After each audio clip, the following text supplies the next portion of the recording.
హల్లెలూయా.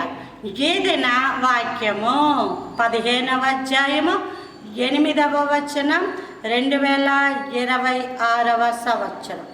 మన దేవుడు ఇస్తున్న చక్కటి మాట. ఆది కాండము 26వ అధ్యాయం 24వ వచనం.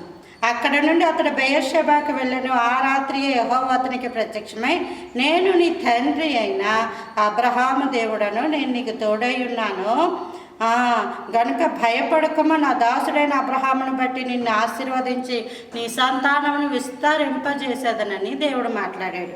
ఇక్కడ మనము చూస్తే ఏమవుతుందంటే 26వ అధ్యాయంలో కరువు వస్తుంది.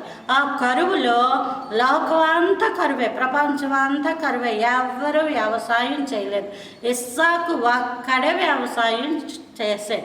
ఆ వ్యవసాయంలో విత్తనాలు విత్తాడు. ఆ విత్తనాలు ఒక్కొక్కటి 100 ఫలాలు వచ్చేసేట. కరువు అన్నది ఎందుకు వస్తుందంటే వర్షాలు పడవు, ఎండలు విస్తారంగా కాస్తాయి, కనీసం నీరు ఉండదన్నమాట. కానీ ఈ యొక్క వర్షాలు ఎక్కువగా వచ్చేస్తూ ఉంటాయి. అలాంటప్పుడు వచ్చేదే కరువు. ఆ కరువులో ఇస్సాకు విత్తనాలు వేసి అతను ఫలించి అభివృద్ధి పొందాడు. ఎప్పుడైతే అభివృద్ధి పొందాడో ఆ ప్రాంతపు రాజు అబీమెలెకు అతను వచ్చి అంటాడు, నీవు మా ప్రాంతాన్ని విడిచి వెళ్ళిపో అంటాడు. లోకంలో ఏదైనా మనం పట్టుకొని వెళ్ళిపోవచ్చు. ఈ వ్యవసాయం పంట అన్నది పట్టుకొని వెళ్ళలేం. అది ఎక్కువసేపు మన దగ్గర ఉన్నా సరే పురుగులు పెట్టిపోతాయి. ఆవు దూడ ఇలా పాడి అనుకోండి, ఆవులు గేదెల్ని పట్టుకొని వెళ్ళిపోతారు. ఏదో ఉద్యోగం అనుకోండి, ఆ ఉద్యోగం అక్కడికి వెళ్ళి ట్రాన్స్ఫర్లు పెట్టుకుంటారు. అదే వ్యాపారం అనుకోండి, ఇక్కడ ఉన్న సామాన్లు పట్టుకెళ్ళి అక్కడ కూడా వ్యాపారాలు చేస్తారు. కానీ ఇది వ్యవసాయం, అక్కడే చెయ్యాలి. ఎప్పుడైతే అబీమెలెకు ఇస్సాకుతోటి నువ్వు వెళ్ళిపో అని అన్నాడో, ఇస్సాకు చాలా బాధపడిపోయాడు.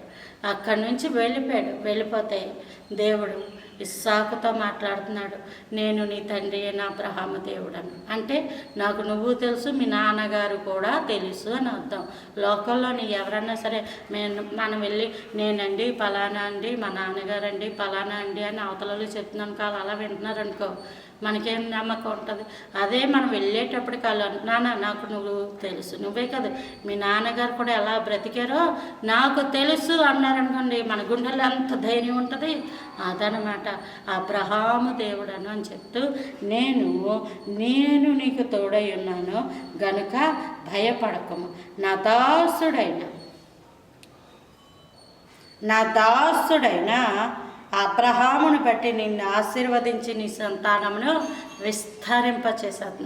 నీళ్ళ బావులు సైతం త్రవ్వుకుంటే ఈ బావి మాది అని లాగేసుకుంటా ఉండేవారు ఫిలిస్తీన్లు. ఆఖరికి దేవుడు దిగి వచ్చి, నేను నిన్ను దీవిస్తున్నాను, నువ్వు బాధపడకు, నువ్వు కంగారు పడకు, నువ్వు ఏడవకు, నువ్వు దుఃఖపడకని ఇస్సాకుని ఆదరించిన దేవుడు ఈరోజు ఈ వాక్యం ద్వారా ప్రభుల వారు నిన్ను నీ కుటుంబాలను ఆదరించును గాక. Praise the Lord. ఆమేన్.